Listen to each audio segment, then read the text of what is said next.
Morning lifted from the sea like a pale coin and pressed its dull shine against the west face of the rock.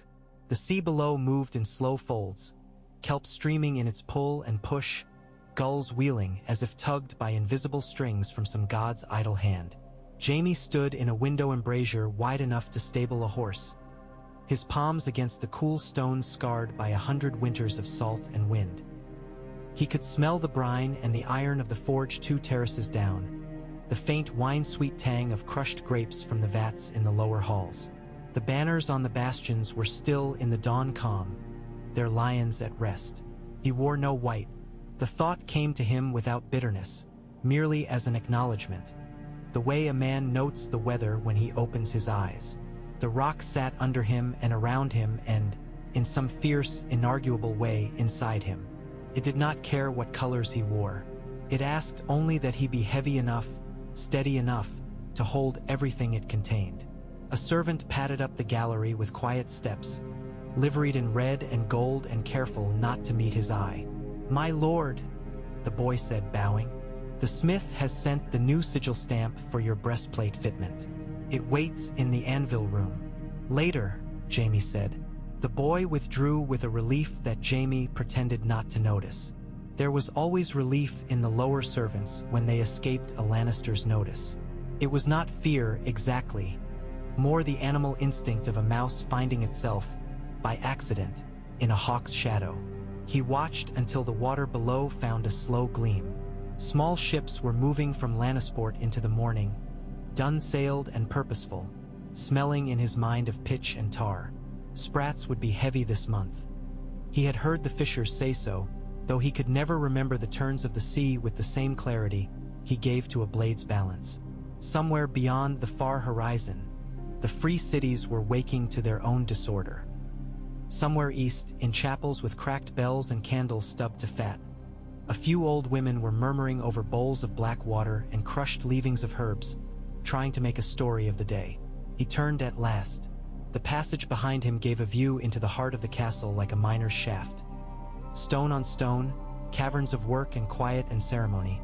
Rooms scooped from rock and hung with arras and warmed by braziers until their surfaces hummed like sleeping beasts. He walked across a floor smoothed by 1,000 years of feet, down a stair cut so deep each step was concave with time, and into the hall where his breakfast waited. He had been back from Case a week. The journey had been short, the matter sordid. Some petty lord with debts and a daughter he wished to sell twice. It had not required blood, only the application of a reputation and a measured voice. He had kept his temper, despite the way the little man had smiled when he spoke of daughters, and that had pleased his father. The memory of Tywin's nod, no more than a tightening of the line of his mouth, still carried a strange weight. Tywin was already seated at the high end of the long table, his plate untouched, his eyes on a sheet of parchment held between 2 ringed fingers. He had that quality in the mornings of having always been there, as if he were one of the rock's natural formations. The hall was cool and clean. A tapestry of the first lawn, the clever hung to Tywin's left, the golden boy green with age among the gray trunks of a forest, one hand extended in a gesture that could be trickery or blessing. "Father," Jaime said, taking his place. Tywin looked up long enough to be sure it was him. "You'll go to the lower mines this afternoon," he said. "Harry's SWYFT's second shaft flooded last night. We have to decide whether to reinforce the eastern buttresses or abandon that line." Jaime took a piece of bread. "Can we not simply reroute the runoff to the sea?" "We can do anything provided we calculate the cost," Tywin said. He laid the parchment on the table, evidence enough of where he had been since dawn. "The miners will always prefer removal to reinforcement. They are paid by what they bring up, not by the comfort of their corridors. You'll take Maester Woolmer for the measurements and 2 men from the mine guild. You'll watch whose hand shakes and whose eye doesn't." The servants placed a soft boiled egg before Jaime and a dish of sliced pears. He took the egg in his hand and cracked the shell and thought, not for the first time, that the appeal of breaking small things in the morning was universal. "I received a raven from the capital last night," Tywin went on with the same steadiness. "Your sister is not pleased with the huntsman. The king has gone out again and has again returned with bruises and no boar. He refuses to allow any of the city's butchers to prepare his deer. He says their hands smell of pork. Jaime looked up. He could see her as easily as if she were framed by a window in the rock. Proud face, a mouth that could go hard as any blade. The anger she fed because it fed her. She writes to you about boar? She writes about everything but what matters. Tywin sipped at his cup. The wine was better than breakfast demanded. Tywin rarely drank in the morning unless it was a day for reading from difficult ledgers. When do you intend to settle the matter of your marriage, Jaime? He had known it was coming. The question did not even merit the name, and yet he felt the way he had sometimes felt in a melee, when some boy with more courage than sense lunged at his flank. A small, sharp change of balance, a displeasure, the need to decide quickly between methods of avoidance. When it pleases you, Jaime said lightly, which used to work, it would be a poor heir who rushed ahead of his father's plans. Tywin did not look away. There are offers enough. Lady Rowan has a second daughter with a sensible head and no taste for embroidery. The girl of Stokeworth has the kind of blood that breeds and keeps quiet. The Crakehall cousin would make the house nimbler in the east. The Crakehalls have always been nimble, Jaime said with a flicker of a grin. I should know. Do not treat this like the yard, Tywin said, and there it was. The small slap on the wrist, chastisement given in that perfectly level voice which never rose and yet could cut. You are not 19 with nothing to do but make a name before dusk. This matter is settled soon, or it is settled for you. Jaime ate half the pear. It was perfectly ripe. After that brief moment when the flesh yet held against the teeth and before it surrendered to sugar. Do not treat this like the yard. He smiled because he did not know how not to when the urge came. And which name shall I sign? Tywin's mouth did not alter. The name is Lannister. Take your pick of the given names attached to it and make one of them useful. The servants went very still, listening without appearing to. Jaime wondered if any of them imagined how long a father and son could abide in such cold weather and still call it blood. Very well, he said at last, setting down his shell. Arrange meetings. I'll be polite. If any can stand my politeness, you can fashion the rest. You'll do more than be polite, Tywin said. You'll look as though you can be content. Content. Jaime took up his knife and turned it in his fingers. The blade caught the muted light and threw it back as if offended. I think I could manage that for an hour. If you cannot manage it for a life, Tywin returned, you are less than I thought. He wanted to say, thought me what? And he did not, because he had some sense and because he already knew. He could almost hear it. A lord, not a sword, and yet he was a sword. He had been made into one the way an iron bar is shaped by fire and the right blows. He'd watched the smiling knight bleed out on green grass with Arthur Dayne's blade in his throat, and he had learned something there he had no words for. He had served in the Kingswood and seen what men would do if they believed the woods kept secrets for them. He had been held in esteem by the only men whose esteem he'd ever really wanted, and he had set aside the white cloak when his father told him no. There were nights he woke smelling ash, though that was not the same as remembering it in truth. The fork in the road was behind him. If he knelt at all now, it would be to feel the damp of the mine and speak softly to stone. Tell Woolmer I'll be ready within the hour, he said. And send word to Harry Zestoft that if he tries to pour tallow over rot again, I'll make him eat it. Tywin considered him. Something like satisfaction came and went. There is a petition as well. A widow from the lower hamlets. She claims the new runoff channel drowned her garden and fouled her well. She threatens to bring the matter to the faith. And I'm to soothe her? You're to listen, Tywin said, then to decide.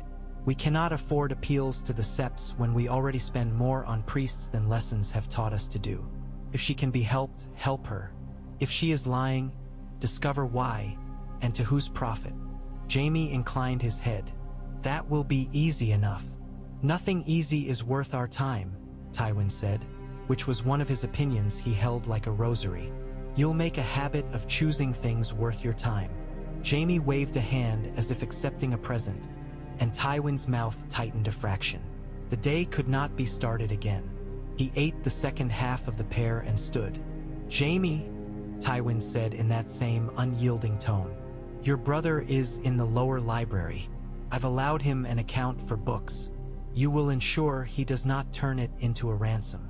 Something in the way he said "your brother" made Jaime's hand pause over the table.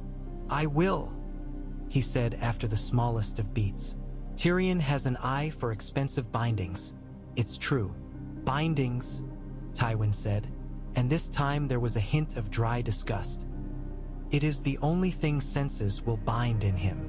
Jaime left before the words could become something else, though he would have stood, he supposed, for any lashings Tywin needed to give to other sons via the nearest available back. In the gallery, the light was stronger. The banners on the bastion had found the wind.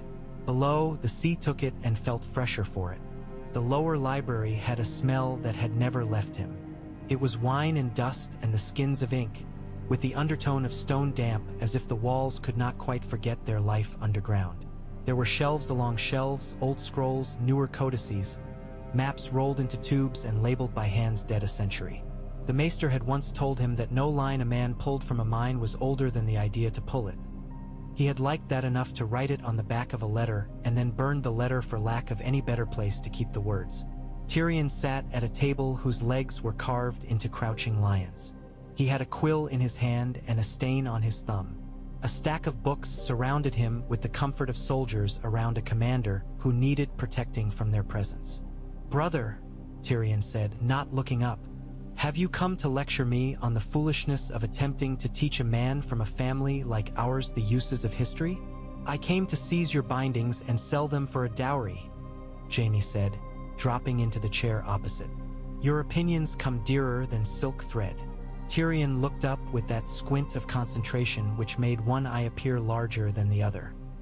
He had their mother's mouth, though it looked different on his face. More sardonic, always on the verge of a story he could not quite tell without bleeding. "My bindings?" he asked. "You would be surprised what those fetch in Lannisport if the illuminations include naked saints in the margins. There's more appetite for the damned than I thought." "I would not be surprised by appetite," Jaime said, and Tyrion's smile flashed. Quick, amused, a candle held to a draught. "Lord Father sent you to warn me," Tyrion said. "I will take fewer books. I will also eat fewer loaves and drink less wine and never again annoy the overseer of the second shaft by asking whether his dead brother actually existed." "Are you satisfied? You asked him that?" He referred to the dead brother as his reason for his own sloppy measurements. "My curiosity got the better of me." Tyrion shrugged. He had eased into that gesture the way a man eases into a favorite cloak. "The brother exists. We have the records." I apologized. "He does his work, which is better than most men can say." "Woolmer thinks he's off with numbers," Jaime said. "We're going down together. You would enjoy the lesson, but Father would say I'm encouraging you to be underfoot." Tyrion's gaze sharpened. He twirled the quill between his fingers with the absent skill of a man who had spent time learning to hide his nerves in movement. "Encourage me anyway." "Later," Jaime said, because some of what Tywin said needed respecting. "I have a widow to pacify and a mind to judge before dinner. You, however, have an account he doesn't want to see spent on romances about knights who are better than all the men he has ever commanded." Tyrion's eyes dropped to the open volume before him. The page was a fresco of neat lines and careful marginalia.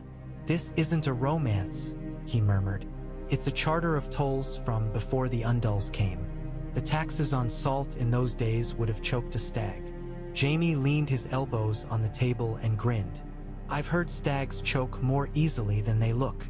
Tyrion looked up at him. The grin faded by degrees. "Is she well?" "She is Cersei," Jaime said, and that was both answer and evasion. He had not wanted to talk of letters. The last had come wrapped in royal ribbon because ribbon was one of the few means a queen had to feel the power of being queen. It had been tied too tight. The words inside had been sharp. "She writes," Tyrion said, "to me less than to you, which is odd, since you at least will forgive half the things she writes." "Half," Jaime said, his mouth tilting. "The other half, Tyrion said. You will forgive twice. She is bored, Jaime said after a moment. She is insulted by the idea of being bored. She cannot decide whether to burn the palace or the sparrows. She finds the king's hands ill-made. She finds the king's counselors forgettable. She would remind them she has a father. She does, Tyrion said softly, and there was a shade of sympathy in it that Jaime heard louder than he would have liked. If she reminds them, the realm will remember us all at once. He rose, restless. The library made him feel a little like being in the practice yard without a sword, full of habits and no way to use them. I'll leave you to your naked saints, he said. Don't breed scandal until I return. I intend to be the first scandal anyone mentions at dinner. The first scandal will be the pears, Tyrion said, eyes already falling back to his book. Father doesn't buy pears in autumn. He buys pears no matter what month it is to prove that he can. The widow waited in the outer hall, her hands fretting the edge of an apron whose hem had been mended with thread too white for the original cloth. She was not old. Her mouth was set. She curtsied too low, and her eyes were the kind that had learned to watch everything at once because there was never enough of anything. The guard at the arch looked relieved to hand her off and vanish. My lady, Jaime said, with a lightness he could add to his voice the way he could change a blade's angle in the last heartbeat. You have come to shout at me for drowning your garden. If I let you do it here, the echoes will offend the tapestries. We'll go to the small audience chamber. She blinked, confused by the ease of it, then nodded. He led her through a corridor hung with hunting scenes as old as the wars they celebrated and into a narrow room with a window cut in a slit. The light fell in a knife-edged stripe. He sat at the little table and gestured to the other chair. I am no lady, she began in a tone that wanted argument. I am Marta Thurin, and my husband went into your mine with his 2 brothers last winter, and only he came out. He came out coughing and never stopped, and now the water that runs by my door is black with what you put in it. Jaime listened. He had learned the shape of false grievance, the way the words curled into certain places like fat finding trenches in meat. He had learned the other shape too, the blunt, exhausted rhythm of real harm. He poured wine for her and water for himself and did not drink until she had. Tell me, he said. She told him. She spoke with a sharp, clean anger he respected without wishing to follow. The runoff channel had quickened the stream by her house. A new sluice had been cut to keep the water from drowning a measure of new-planted rye on the slope, and that had changed the way the water entered the old cistern the village used when the main well ran low.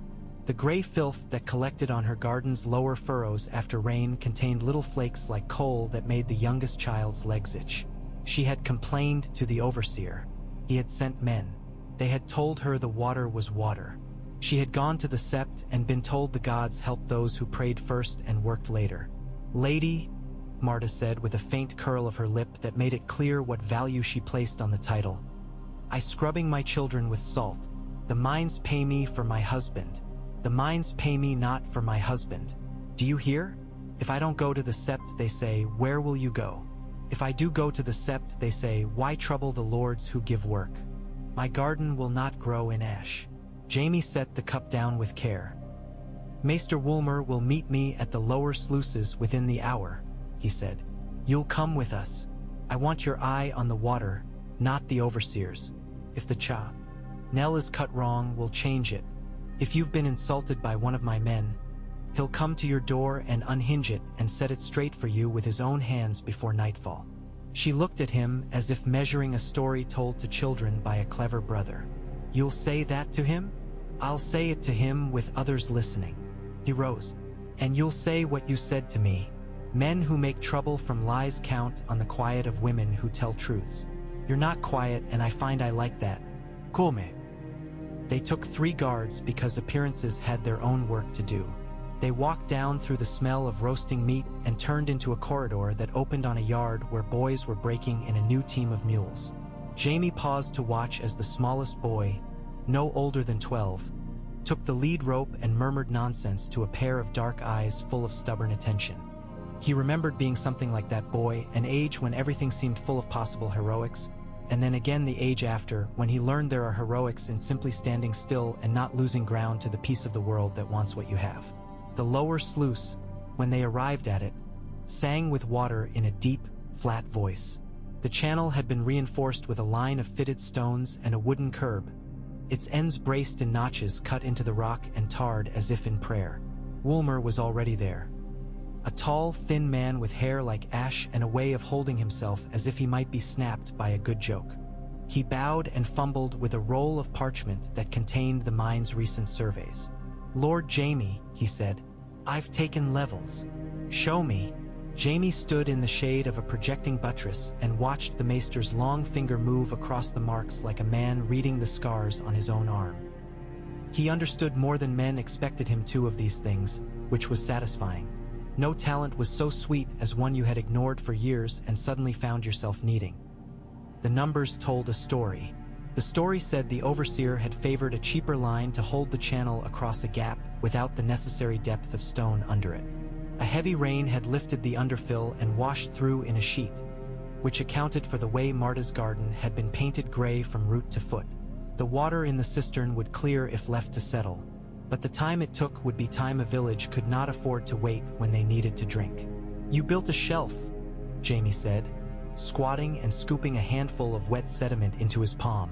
It left a smear the color of dull steel. "And you believed it was a bridge."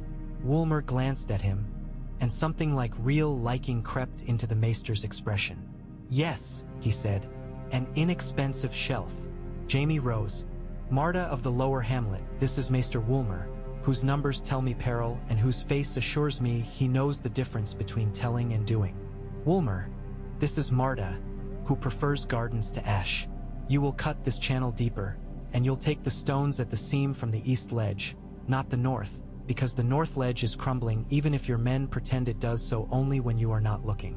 You will build a silt trap 2 bends above the village cistern.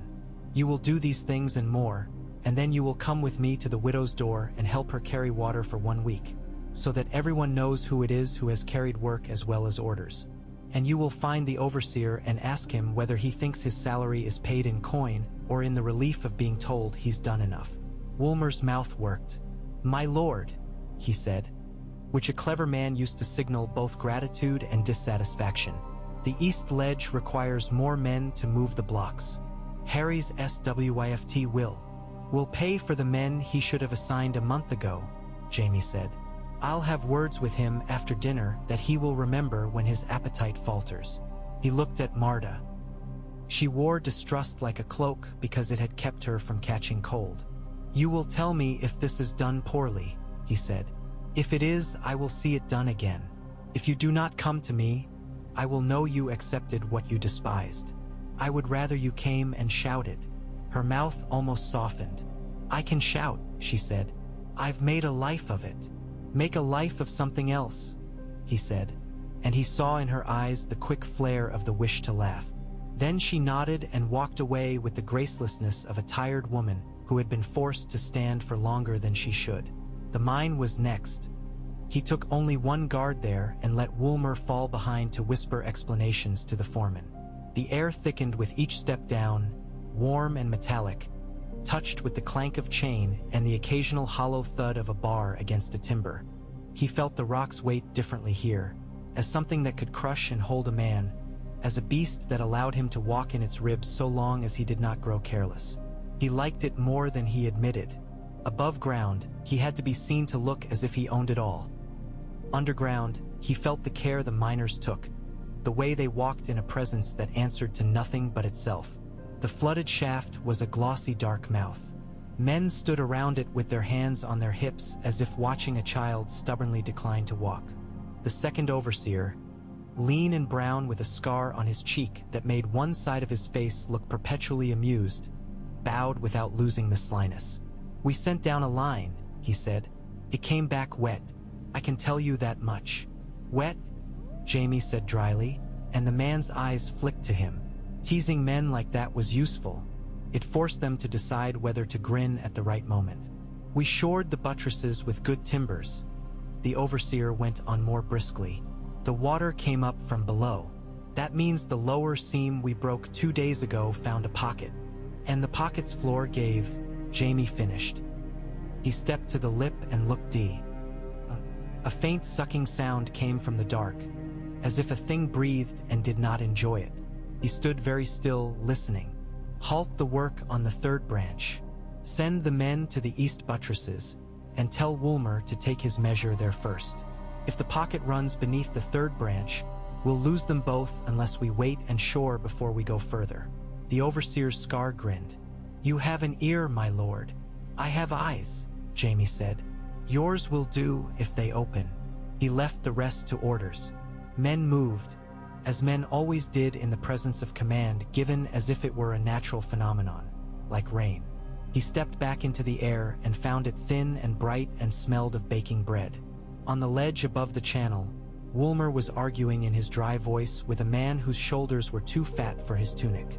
Harry's SWYFT's nephew, perhaps, sent to make sure his uncle's coin did not sweat in the wrong direction.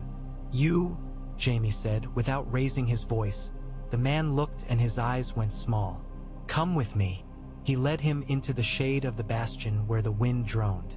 He thought of Tywin's instruction and of the 1,000 ways to make a man compliant.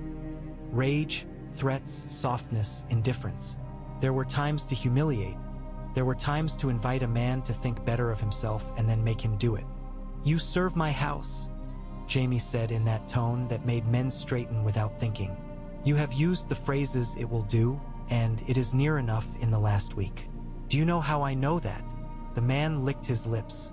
My lord. Because you have told it to a widow, Jaime said with a faint smile. And widows do not forget. Because you have told it to Woolmer, who prefers numbers to men and would have forgotten if I had not reminded him. Because you have told it to yourself, which is the worst poverty. We will do things correctly. If you do not understand what that means, go to Woolmer. If you do not wish to be employed in a place where such things matter, go to the harbor. There are captains of ships who will be glad to have a man who can count to 20 but not to 21. Do you understand me? I do, the man said, red-faced. Aye. You may find me again when you have shown me a thing that is worth the name you serve, Jaime said, and let him go like a man loosening a tether on a dog that had not yet learned to heel. It was merciful, he told himself. It was also a sharpened mercy. The man would either turn himself into something sharper or cut himself on his own laziness. By the time he returned to the upper galleries, the sun had leaned past noon. He found himself thirsty and drank from the cistern in the corridor beside the old armory, the water cold enough to ache his teeth. The armory smelled of oiled leather and memories. A boy inside was polishing a set of pauldrons so diligently the metal already held his face like a wavering mirror. Jaime paused, saw his own outline there. Tall, hair the color that made women judge each other in its presence. A jaw his father had taught to hold. The boy did not glance up, though he had to have seen the shape he polished. Do you use ash or sand? Jaime asked. Ash, my lord, the boy answered quickly. Sand scratches if you hurry. And do you ever hurry? Never, my lord, the boy said, and Jaime laughed, which made the boy's shoulders slowly lower. A laugh was less dangerous than a correction. In his chamber, a platter waited with cold meat and a heel of bread he had not asked for, and beside it, sealed with yellow wax, a letter in a hand his body recognized before his mind did. He stood looking at it for a moment, as if letters were vipers he might learn to charm. Then he broke the seal. Brother, it began. Not my twin, not my heart, not anything that showed the force with which she wrapped language around what she wanted. There were days she made language into a whip and snapped it at the world, and there were days she built a nest of it and sat in it like a bird made of fire. This was one of the whip days. You ask whether I am well. I am as well as a woman can be who rules without being allowed to say she rules. The king is out again, and this time he caught something. A cold. He swears at the maester, but the maester has not yet learned to be afraid of him. The maester is young and takes pride in saying he learned his numbers in Old Town. Numbers are not loyalty, but men who wear chains believe they are a kind of armor. I cannot decide whether to be insulted by being bored or bored by being insulted. There is a difference, and both favor men. Men are allowed to be bored without consequence. Women are expected to sink in incense and call the quicksand holy. I am not holy. You will marry, they say. They have begun to bring me names as if they are pearls. Stokeworth, Rowan. They do not bring me a mirror so that I can know what I look like when they tell me who I ought to be to you. If you are wise, and you are foolish too, as I am, you will take a woman with strong hips who does not think too often. Father will be pleased. The realm will be soothed. I will be amused. All three are salves to an itch that will not stop. I would rather scratch. Right, even if you will not come. The city is a pit of chalk, and I have more dust in my mouth than wine. Circe. He read it twice and then a third time because the third reading was always where he found what had not been written. He placed it on the table and looked out the window. The sea had shifted into a deeper mood. He could hear gulls again, or perhaps that was simply the rock reminding him that there were birds who lived entirely on other creatures' lives and never learned shame for it. He remembered another letter years ago when he had been younger in every way. It had come to him at Craighall, folded into itself with a twist of hair that was no one's but hers. He had carried it in the breast of his tunic and told no one. He had thought then that his life was a straight path from that letter to some imagined end that contained both of them and no other. He had not accounted for fathers or kings. He had not accounted for the things he would do in obedience to each. He had not accounted, most of all, for the image that would not go away, the memory like a scar he had not earned, of a city burning without being on fire, of a boy with a crown who would be a man with a throne, of the white cloak he had not put on because his father would not allow him to. He did not know if he missed it or if he mocked his missing of it. There was a knock at his door. He slid the letter into a drawer, because hiding and postponing were skills as old as any in his house. "Enter," he said. Tyrion slipped in sideways, as if appearing would be less alarming if he could reduce the amount of himself that occupied space. He wore a tunic the blue of a sky before rain and had a book under one arm. He looked as if he had something to say and did not trust himself to say it without smiling. "You have the look," Tyrion observed, closing the door with care. "The look of a man who has been told to marry and has decided to marry a river." "Rivers are fickle," Jaime said. "They shift their channels in the night." "Ah," Tyrion said, stepping toward the tray to sniff at the cold meat. "You intend to marry a mountain then. You'll be well matched. Do you ever enter a room and give it a moment before you turn everything inside out?" Jaime asked, but he smiled because he could never keep from it with Tyrion. "There's a widow who will hate me one day and bless me the next, and a flooded shaft below the third branch, and Woolmer making faces at men who will not see the difference between ledge and ledge. And father wishes me happy with a girl who does not think too often. Would he recognize the look of happiness?" Tyrion took a slice of meat and chewed it with delicate skepticism. He would nod at it and add it to a column. "He would never admit it to be an expense," Jaime said, and Tyrion laughed softly. "Do you remember?" Tyrion said after a moment, almost as if he had not meant to say it. "The old story about the lion who left the desert because he dreamed of the sea?" "No," Jaime said, "but I can guess why you thought of it." "In the story," Tyrion said, "he arrives at the shore to find the fish unimpressed. They tell him lions do not swim. He tells them they have not seen him try. It is a foolish story, and I liked it when I was 7 because I did not know yet how stories are punishments first and lessons later." "Is this the part where you tell me what you would do if you were a lion with a sea to cross?" Jaime asked. "This is the part," Tyrion said lightly, "where I remind you that stories are told by people who live at a safe distance from the ending. We are not so lucky." Jaime looked at him. He thought, suddenly and with force, of something he had never said aloud to anyone. The night in his father's audience hall when Tyrion had sat on the low bench waiting his turn to explain himself in the matter of a girl. The room had been lit like a forge, and Jaime had spoken and lied because Tywin desired a son who would not make him a joke. He had wanted to be the son who did not make him a joke.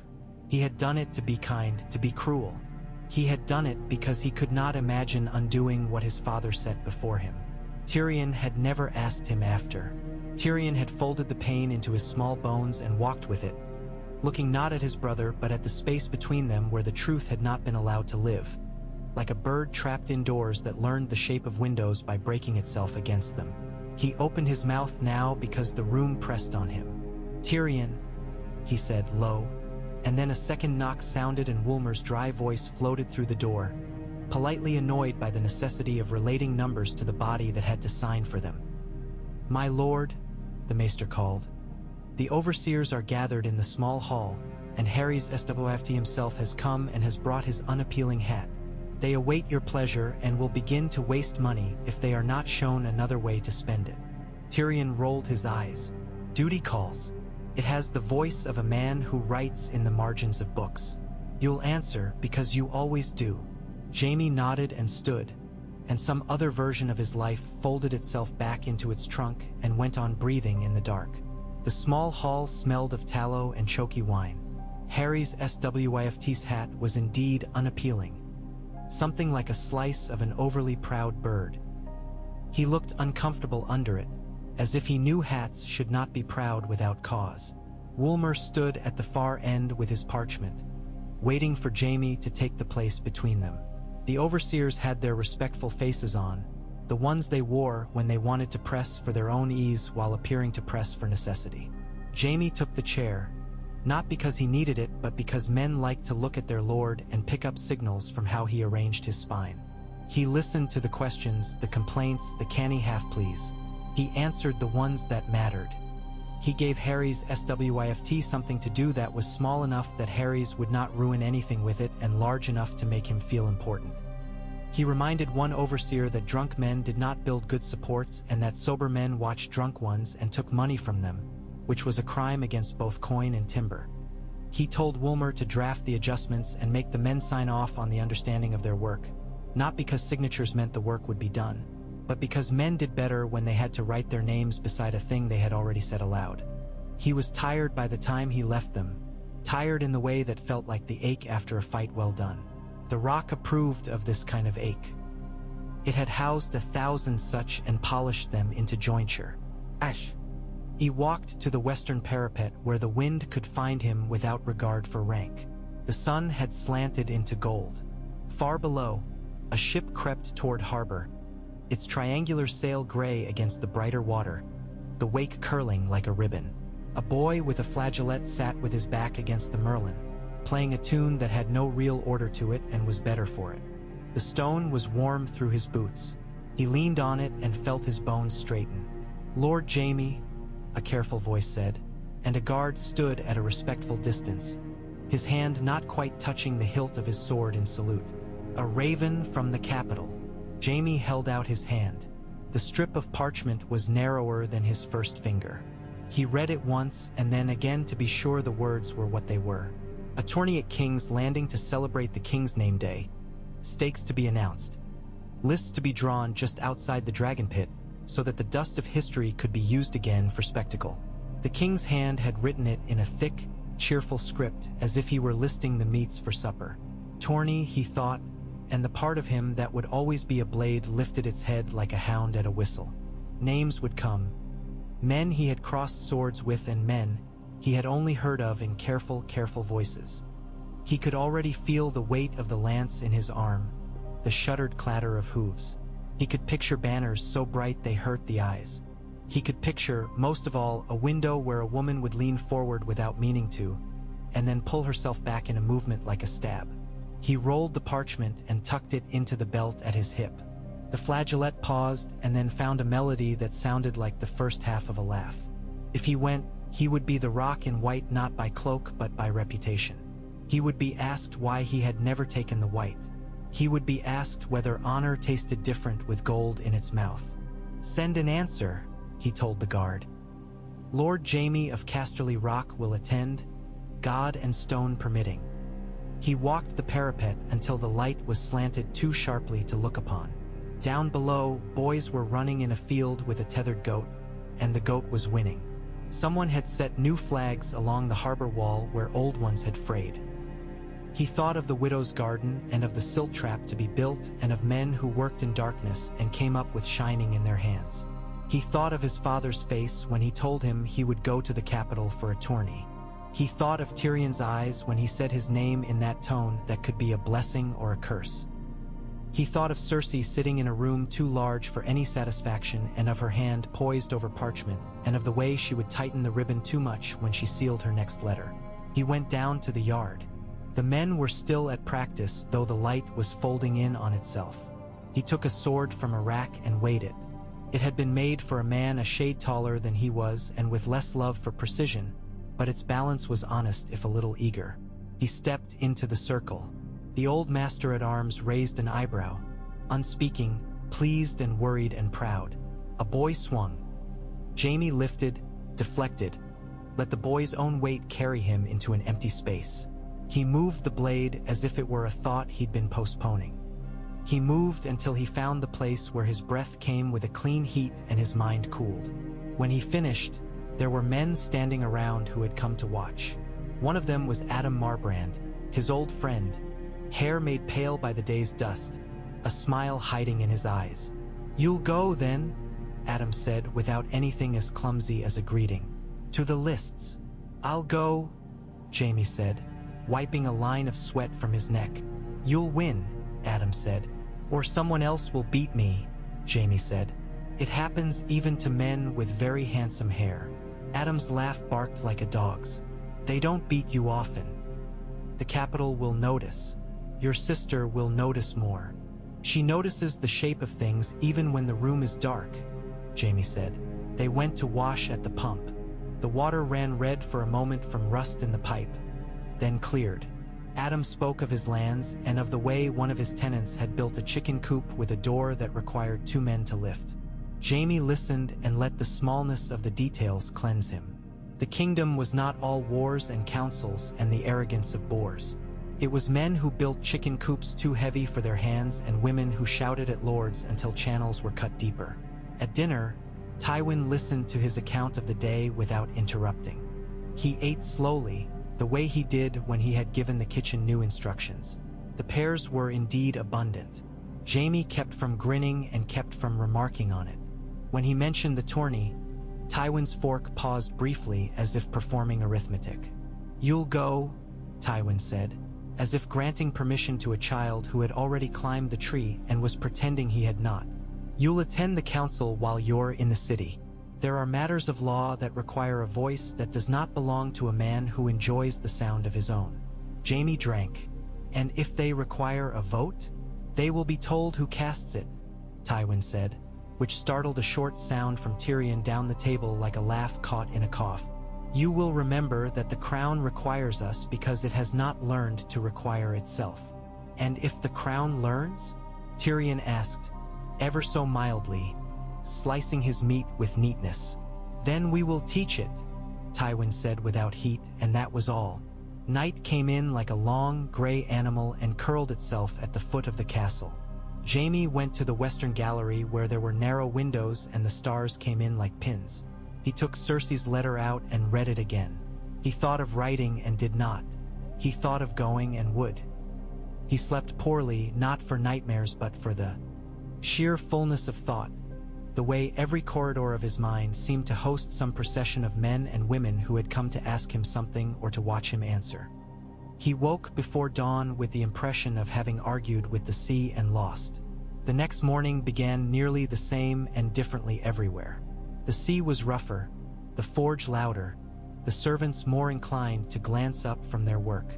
The miners would be at their buttresses by now, swearing at stones that had no ears. Marta would be braving the rivalry of her neighbors who would be angry she had spoken loudly enough to be heard. Tyrion would be in the library or not. If not, he would be in the old galleries where a breeze played, talking to himself about kings none of them would meet. Tywin would be seated with a parchment in his hand and a column of numbers in his head, already calculating the cost of a road none of them knew they needed yet. When Jaime reached the practice yard, a boy waited at the edge with a rawhide strap wrapped around his hand like a talisman. He had the look of one of the mountain hamlets, knobby, tougher than he looked, the skin around his eyes permanently narrowed by sunlight and suspicion. "My lord," he said, swallowing. "My father sent me. He says—" The boy's voice failed. He coughed, and his ears went red with the embarrassment. "Say what your father said," Jaime told him gently. He says there's a man in the hamlet who claims to be from the Iron Islands, the boy blurted, looking at the strap rather than Jaime's face. He buys rope and asks about ships. He says he's come to see if the Lannisters sleep with their doors open. Does your father believe him? Jaime asked. He believes men who speak about doors look at windows, the boy said, and that was either a clever father or a clever son. Jaime sent him to the kitchens to fill his belly and went to find Adam again, and a pair of men with sense, and a message runner who would put the right words in Tywin's ear and not add any of his own. There were always such men in a day, small occurrences that might mean nothing and might mean an iron hook in the side of a boat at midnight. He remembered, with a peculiar sharpness, the smell of pitch and a boy's body hauled out of water blue around the lips, long ago, when raiders had come uninvited and left in a hurry because a lion's harbor is a poor place to fish. He spent the day on patrol along the edges of Lannisport with men who would remember he had ridden with them and noticed whether their straps were cut or whole. He spoke to fishers. He spoke to the harbor master, who was a wiry man with a clever, rectangular face and a devotion to harbor rules that bordered on mystic. He looked at the lists of ships in, ships out, ships that would not come again because the sea had decided it did not need them. He was careful not to make a show of fear, because fear was a coin that bought echoes. When he returned, the sunset was a wound that would heal. He found a second letter at his door, ribboned differently and in a hand he did not know. The seal was that of the hand. The note inside was brief and impersonal and heavy anyway. By your father's wish, you will attend the council at the 9th hour on the 2nd day of the tourney. Matters of succession will be discussed as concerns minor houses. Law to be revised for disinheritance during rebellion. It was the kind of notice that contained something it did not say. He could hear Tywin in the omissions the way a man hears his own step behind him. He sat with it for a while, the room dimming, the day's shapes returning to their storage. He thought of houses whose banners were rubbed thin, whose men had fought for a dragon and found themselves without a place to put their swords when the dragon died. He thought of boys told to be content with less because men with more found it easier to command from an uncluttered landscape. He thought of himself in a council chamber speaking aloud in his father's voice and then, afterward, being asked for his own. Tyrion came in unannounced and put a cup on the table and poured for both of them. "I don't like the color of your face," he said cheerfully. "It matches father's favorite ledgers." "The hand calls," Jaime said. "Succession and law. The tourney will be background music." "Ah," Tyrion said, rolling the cup between his palms. "They will make new laws about old mistakes, and it will satisfy no one and heal nothing." "You might consider being hopeful someday," Jaime suggested. "I am," Tyrion said. "I am hopeful that men will continue to be predictable. It allows me to keep turning pages."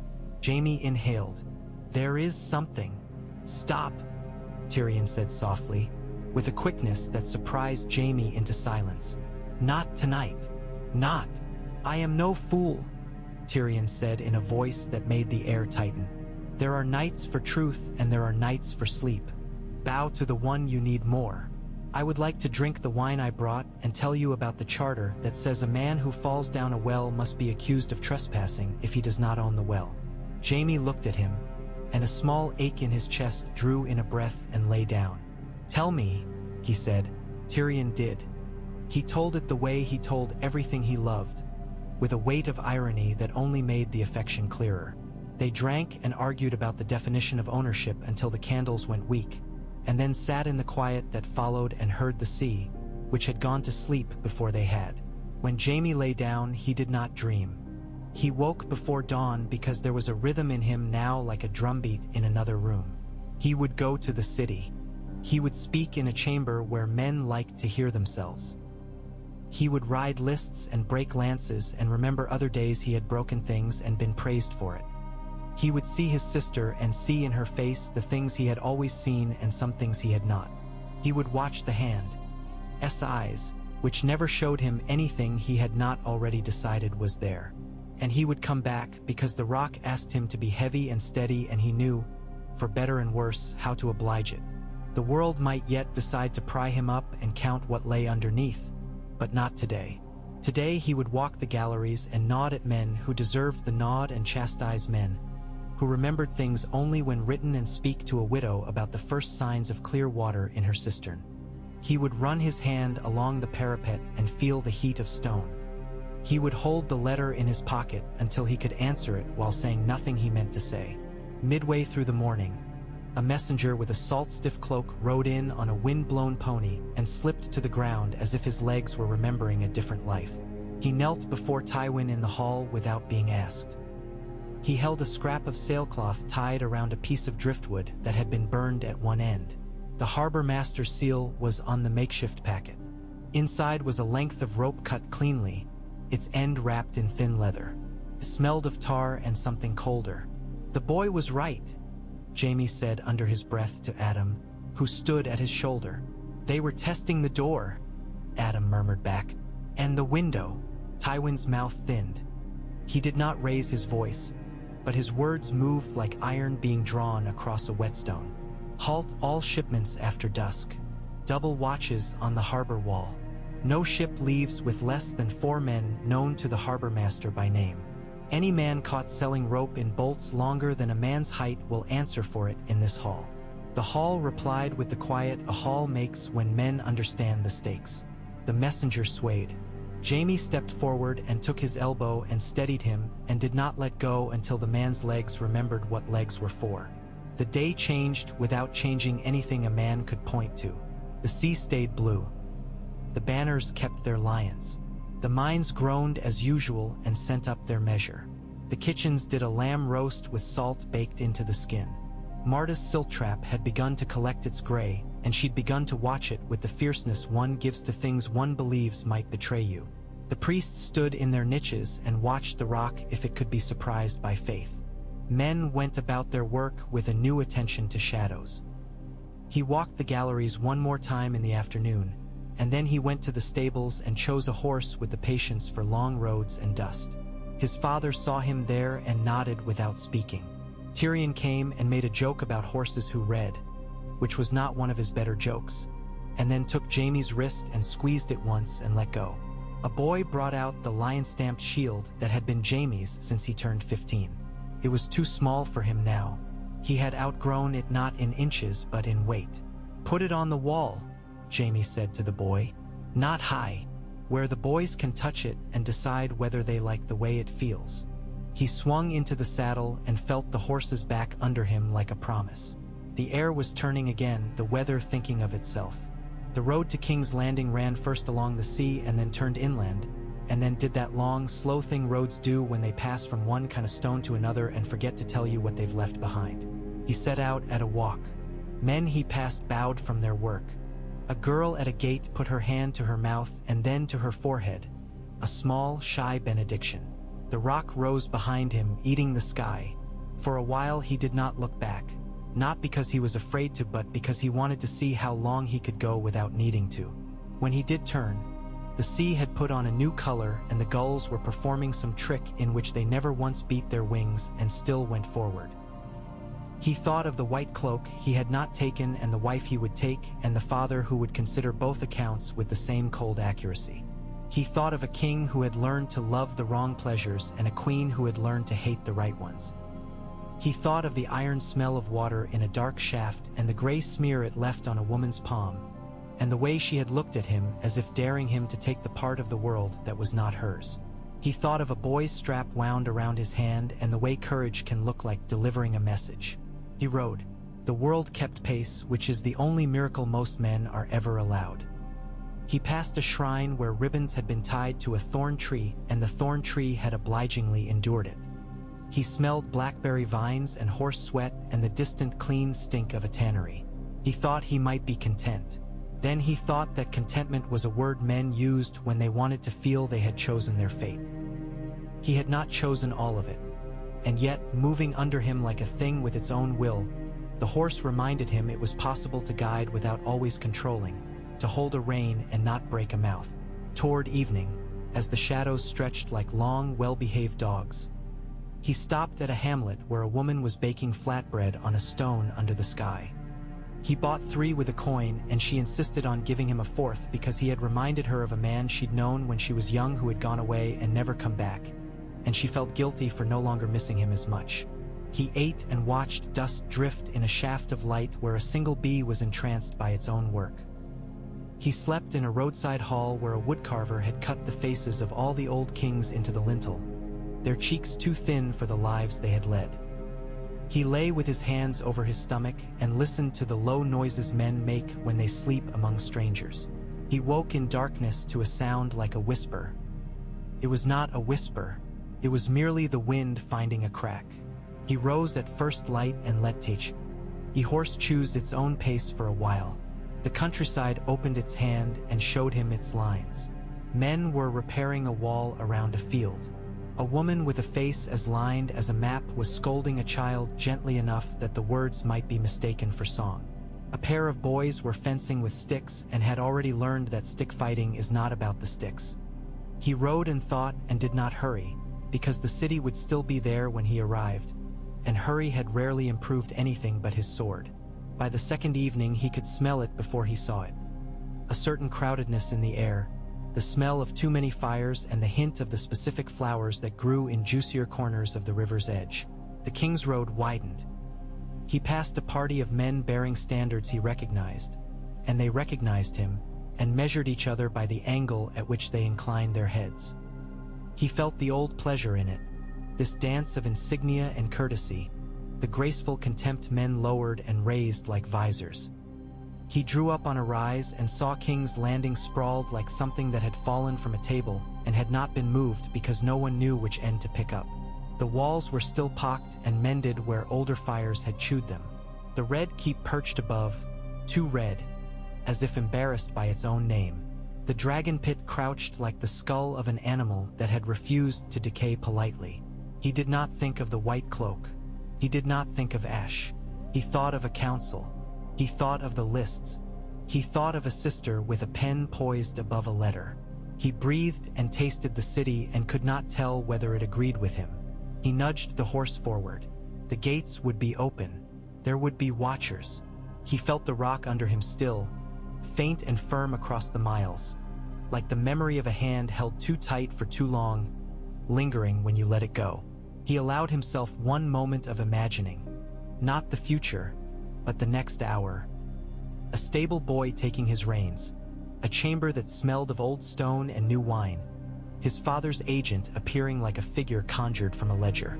Then he let even that go because he had learned that imagining costs when you are as likely to be interrupted by a man with a complaint as a woman with a truth in her thin hands. At the foot of the hill, a girl was selling ribbons the exact color of the sky just before it gives up its color for stars. He bought one and tucked it into his glove for no reason. He did not know yet to whom he would give it. He liked the freedom of that ignorance. He rode on into the requests of the city. He rode on into his own.